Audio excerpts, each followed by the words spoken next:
የትግራይ ከበባ የመቀሌው የመፈንቅለ መንግስትም ትግራይ ክልል ከፕሪቶሪያ ስምምነት በኋላ አንጻራዊ ሰላም አግኝታለች ተብሎ ቢታሰብም እስካሁን ድረስ ሰላም ማግኘት አልቻለችም። የህወሓትና የፌደራል መንግስቱ ከቀን ወደ ቀን መካረር ውስጥ እየገቡ ይመስላል። በተለይ የበጀት ጉዳይ ህወሓትን ከፍተኛ አጣብቂኝ ውስጥ አስገብቶታል። የእርስ በርስ ግጭት እንዲነሳም ምክንያት እየሆነም ይገኛል።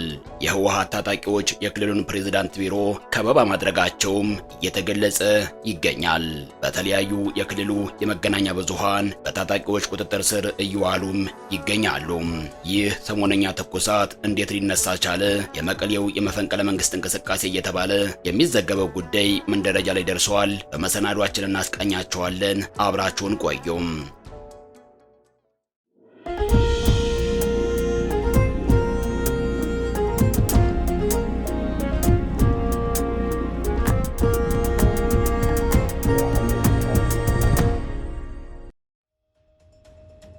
ህወሓትና የፌደራል መንግስት ከቅርብ ጊዜ ወዲህ ከፍተኛ መካረር ውስጥ ገብተዋል።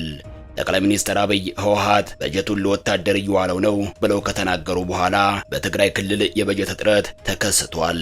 ለሰራተኞች ደሞዝ መክፈል አልተቻለም የሚል ቅሬታ ከህወሓት በኩል ይሰማል። ህወሓት የፕሪቶሪያው የሰላም ስምምነት 3ኛ ዓመቱን በማስመልከት ባወጣው መግለጫ የኢትዮጵያ መንግስት ሌላ ዙር ጦርነት ለማካሄድ ግልጽ እንቅስቃሴ እያደረገ ነው ሲል ከሶ የዓለም አቀፉ ማህበረሰብ ይህንን እንቅስቃሴ እንዲያስቆም አሳስቦ ነበርም። በኢትዮጵያ የሚገኘው የአውሮፓ ህብረት ልዑክ 22 የአውሮፓ ህብረት ሀገራትና ኖርዌይ ደግሞ ከመጪው አጠቃላይ ምርጫ በፊት በፕሪቶሪያ ስምምነት ፈራሚዎች መካከል ፖለቲካዊ ንግግር እንዲቀጥል በጋራ ባወጡት መግለጫ ጠይቀውም ነበርም። በብሔራዊ ምርጫ ቦርድ ከህጋዊ የፖለቲካ ፓርቲነት የተሰረዘው ህወሓት በህገ ወጥ መንገድ እገዳ እንደተጣለበት ገልጾ በቀጣይም እሱን የማያካትት ምርጫ ለማካሄድ እቅድ አለ ሲል በቅርቡ መክሰሱም ይታወሳል። የህወሓት ቃል አቀባይ አቶ ሚካኤል አስገዶም በሰጡት መግለጫ ላይ ህወሓትን በህገ ወጥ መንገድ የማገድና በትግራይ ህገ ወጥ ምርጫ የማካሄድ አዝማሚያ አለ ብለው ሁኔታውን የዘፈቀደ ውሳኔ ሲሉ ጠርተውታል።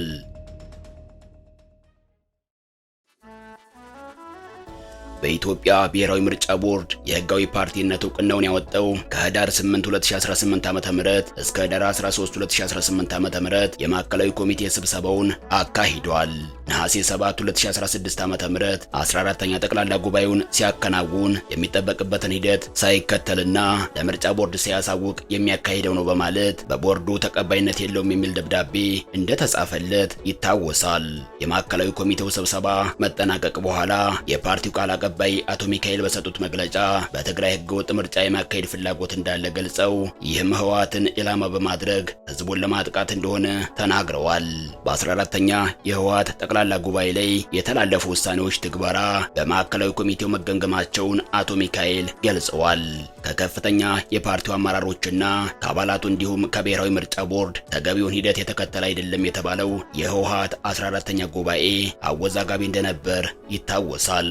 የዘላቂ የተኩስ አቁም ስምምነቱ አንዱ ፈራሚ የሆነው ህወሓት በፕሪቶሪያ ስምምነት አማካኝነት መፈጸም የነበረባቸው ተግባራት ተፈጻሚ ያለመሆናቸውን በመግለጫው አንስቷል።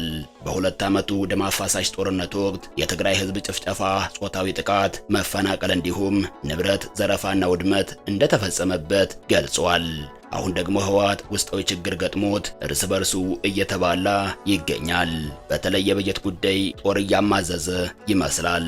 በቅርቡ የትግራይ ጊዜያዊ አስተዳደር ፕሬዝዳንት ሌተናል ጀነራል ታደሰ ወረደ በአክሱም የጽዮን ማርያም ዓመታዊ ክብረ በዓል ላይ ተገኝተው የክልሉ በጀት ከፌደራል መንግስት እየተለቀቀ እንዳልሆነ እንዲሁም ሌላ ዙር ግጭት እንዳይፈጠር ጥረት እየተደረገ መሆኑን ተናግረዋል። ጀነራል ይህንን ባሉ በአጭር ጊዜ ውስጥ ደግሞ መፈንቅለ መንግስት የሚመስል እንቅስቃሴ በመቀሌ ከተማ እየተካሄደ ነው። መቀሌ ከተማ የታጣቂ ኃይሎቹ የተቆጣጠራቸው ተቋማት ቁጥርም ከፍ እያለ ይገኛል። የትግራይ ታጣቂዎች መፈንቅለ ኤፍኤም ራዲዮ ጣቢያን እንዲሁም የድምጽ ወያኔ ቴሌቪዥን እንዲሁም የትግራይ ቴሌቪዥን ሰራተኞችን አስወጥተው በቁጥጥራቸው ስር ካስገቡ በኋላ የሚዲያዎቹ ስርጭት ተቋርጧል። በተለይ የከተማዋን መውጫና መግቢያ በሮች ላይ ጥብቅ ቁጥጥር እያደረጉ ይገኛሉ። ታጣቂ ኃይሎቹ የክልሉን ጊዜያዊ አስተዳደር ፕሬዝዳንት ጽህፈት ቤት በቁጥጥራቸው ስር ለማስገባት ሙከራ እያደረጉ ነው ተብሏል። በአሁኑ ሰዓት የትግራይ ጊዜያዊ አስተዳደር ፕሬዝዳንት ሌተናል ጀነራል ታደሰ ወረደ በታጣቂዎች መከበቡ ምሽት ላይ ከወጡ መረጃዎች ተሰምቷል። የጊዜያዊ አስተዳደሩ ቢሮ በህወሓቱ አርሚ 31 ዙሪያውን መከበቡ የጀነራሉ ቅርብ ሰዎች አረጋግጠዋል። የጀነራሉን ቢሮ የከበቡት የህወሓት ታጣቂዎች ከነፍስ ወከፍ እስከ ቡድን መሳሪያ የታጠቁ መሆናቸው ተገልጿል። ከትናንት ማታ ጀምሮ ከሰባ እንደርታ ወደ መቀሌ የተንቀሳቀሱት የህወሓት ታጣቂዎች ክላሽ፣ ስናይፐርና ዲሽቃ መታጠቃቸውን የከተማ ነዋሪዎች ተናግረዋል። ታጣቂዎቹ በጀነራሉ ቢሮ ከበባ የፈጸሙት ደሞዝ አልተከፈለንም በሚል ምክንያት ቢሆንም ነገሩ የመፈንቅለ አስተዳደር እንቅስቃሴ መሆኑ እየተገለጸ ነው። በትግራይ ክልል መቀሌ ከተማ ፕሬዝዳንት ጽህፈት ቤት አካባቢ ያለው ሁኔታ ምሽቱንም ባለበት መሆኑን የትግራይ አርሚ 31 እና 22 ታጣቂ ኃይሎች የፕሬዝዳንት ጽህፈት ቤት ቢሮ እንደከበቡ መሆናቸውን የዓይን እማኞች ዛሬ ከሰዓት በኋላ ለቴክቫ ኢትዮጵያ ተናግረዋል። የድምፅ ወያኔና ትግራይ ቴሌቪዥን ያለበት አካባቢ እንዲሁም ከቀኑ 9 ሰዓት ከ30 ገደማ እንደተዘጋ ነው። ቦታው በታጣቂዎች ተከቧል ነው ያሉትም። ጉዳዩን በትክክል ያጣሩት የዓይን እማኞች ሐውልቲና ፍንዳታ ነበርም። ድምፅ ወያኔ ትግራይ ቴሌቪዥን ሰራተኞች ከቢሮ እንዲወጡ ተደርገዋል። ይህንን ታጣቂዎቹ ተቆጣጥረውታል ሲሉ ለቴክቫ ኢትዮጵያ ተናግረዋል። በፍንዳታው የተጎዳው ሰው ይኖር አይኖር እስካሁን በትክክል የታወቀ ነገር እንደሌለ የገለጹት ነዋሪዎቹ የፕሬዝዳንት ጽህፈት ቢሮ አካባቢውን ድምፅ ወያኔ ትግራይ ቴሌቪዥንን ሐውቲን ታጣቂዎቹ ተቆጣጥረውታል ነው ያሉትም። ቴክቫ ኢትዮጵያ ባሰባሰበው መረጃ ደግሞ ፍንዳታው የቦምብ የሚሆን ሌላ የነፍስ ወከፍ መሳሪያ ባይታወቅም ድምፁ ግን ሰማዕታት ሐውልት ግቢ ካለ ደን ውስጥ ነው የተሰማው።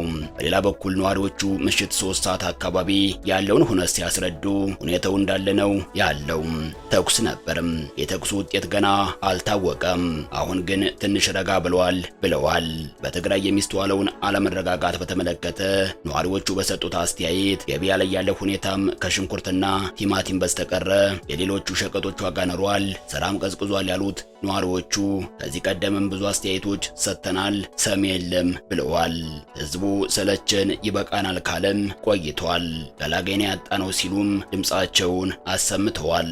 ከምሽቱ 4 ሰዓት ገደማ ጀምሮ በመንግስት የሥራ ኃላፊዎች ላይ የሚገኙ ከፍተኛ የህወሓት ካድሬዎች የተነሳው ተቃውሞ በውይይት ሊፈታ እንዲችል ውይይት የተደረሰባቸው ነጥቦች ምን እንደሆኑ ሳይገልጹ በማህበራዊ የትስስር ገጻቸው ላይ በስፋት በመጻፍ ላይ ይገኛሉ። ከሰዓት በፊትና በኋላ የትግራይ ታጣቂ ኃይሎችን ተቃውሞ ተከትሎ በሰራዊት አዛዦችና የትግራይ ጊዜያዊ አስተዳደር አመራሮች መካከል ውይይት ተደርጎ የነበረ ሲሆን ፕሬዝዳንት ታደሰ ወረደ ስለመገኘታቸው የታወቀ ነገር የለም። ከቀናት በፊት የክልሉ ፕሬዝዳንት በበጀት እጥረት ምክንያት ወር ደሞዝ ለሰራተኞች እንኳን መክፈል የማንችልበት ደረጃ ላይ ደርሰናል ብለዋል። የዓመታዊ በጀቱ መታገድ ያደረሰው ጉዳት አለ ወይ ብለው የጠየቁት የክልሉ የፕላን ኮሚሽን ወይዘሮ ሃንሳ እንደ ክልል ገቢ መሰባሰብ እንኳን አልቻልንም፣ ገንዘብ መድበን ለሰራተኞች ከፍለንና አሰማርተን ነው መሰብሰብ የምንችለው፣ ያንን ማድረግ አልቻልንም ብለዋል። ከወረዳ ወደ ወረዳና ከከተማ ወደ ከተማ ልዩነቶች መኖራቸውንም የጠቀሱት ኃላፊዋ አንዳንድ ዋና ዋና ከተሞች እንደ ሽሬ፣ መቀሌና አዲግራት ያሉ ለጊዜው ከራሳቸው ገቢ ደሞዝ መክፈል ቢችሉም በዙሪያው ያሉ ወረዳዎችና የገጠር አካባቢዎች ደሞዝ መክፈል አቁመዋል በማለት ቅሬታ እያቀረቡ እንደሆነ ተናግረዋል። በዚህ ምክንያት አንዳንድ የመንግስት አገልግሎቶች እስከ መቆም ደርሰዋል በማለት ይህ ሁኔታ ወዴት ሊያመራ ይችላል የሚል ስጋት መፈጠሩን ተናግረዋል። በህወሓት አስተዳደሩ የንግድ ድርጅቶች ጠቅልሎ የያዘው ኢፈርት የባንክ አካውንት እንዲታገድ ለሁሉም ባንኮች ደብዳቤ መጻፉ ተነግሯል። በእግዱ ውስጥ የደደቢት ማይክሮ ፋይናንስ ሂሳብ እንዳያንቀሳቀስ መታገዱም ተሰምቷል። በሰሜኑ ጦርነት ወቅት ተመሳሳይ እግድ መካሄዱም ይታወሳል። ይህንን ተከትሎ በፌዴራል መንግስቱና እውቅና የተሰረዘው ህወሓት መካከል ውጥረቱ መበርታቱ እየተዘገበ ነው። ከፌዴራል መንግስት ለትግራይ ክልል የሚላከው በጀት ለ2 ወራት ያክል አልተለቀቀም ሲሉ የትግራይ ፕላን ኮሚሽን ቢሮ ኃላፊ ወይዘሮ ሃንሳ ተክላይ ለቢቢሲ ትግርኛ በቅርቡ መናገራቸው ይታወሳል። ይህ የተሰማው ባለፉት ወራት በፌዴራል መንግስትና ህጋዊ እውቅናው በተሰረዘበት በህወሓት መካከል ያለው ፖለቲካዊ ውጥረት ወደ ግጭት ሊያመራ ይችላል ተብሎ በሚሰጋበት ወቅት ነው። ወደ ክልሉ የሚገባው ነዳጅም በቂ ባለመሆኑ በአጠቃላይ ህዝባዊ እንቅስቃሴ ላይ ችግር ተፈጥሯል ሲሉ ቢቢሲ ትግርኛ ያነጋገራቸው የክልሉ ባለስልጣናት ገልጸዋል። ከተቋረጠው በጀት መካከል 844 ሚሊዮን ብር የካፒታል በጀት መሆኑን የተናገሩት የክልሉ ፕላን ኮሚሽን ኃላፊ በተጨማሪም ከክልል መንግስት በድጎማ የሚሰጥ እንዲሁም ከትግራይ ጦርነት በኋላ በየወሩ ይከፈል የነበረ ገንዘብ ይገኝበታል።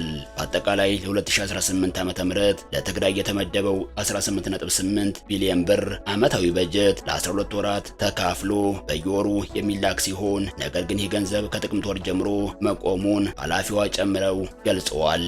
ወደ ትግራይ ክልል የሚላከው በጀት መቋረጡን በተመለከተ እስካሁን ከፌዴራል መንግስት የተሰጠ ይፋዊ ማብራሪያ የለም። ጥቅምት 12 ቀን 2018 ዓ.ም ወደ ትግራይ የተላከው ከ2 ቢሊዮን ብር በላይ ዓመታዊ በጀት የኢትዮጵያ ብሔራዊ ባንክ የሚታረሙ ስህተቶች ስላሉበት በሚል እንዲመለስ የሚጠይቅ ደብዳቤ በማህበራዊ ሚዲያ ወጥቶ ነበርም። ቢቢሲ ደብዳቤው ትክክለኛ መሆኑን አረጋግጧል። ነገር ግን ወይዘሮ ሃንሳ ደብዳቤውን በተመለከተ እነሱ ቢሮ ጋር የደረሰ ነገር አለመኖሩን፣ የተመለሰው በጀት ግልጽ እንዳልሆነላቸው ተናግረዋል። የተላከው የገንዘብ መጠን ስህተቱ አልታየንም ያሉት ጸሐፊዋ በአጠቃላይ በጀት ለማገድ ምክንያት የሆነው ምን እንደሆነ ከመገመት ውጪ በይፋ የተሰጣቸው ማብራሪያ እንደሌለ ተናግረዋል።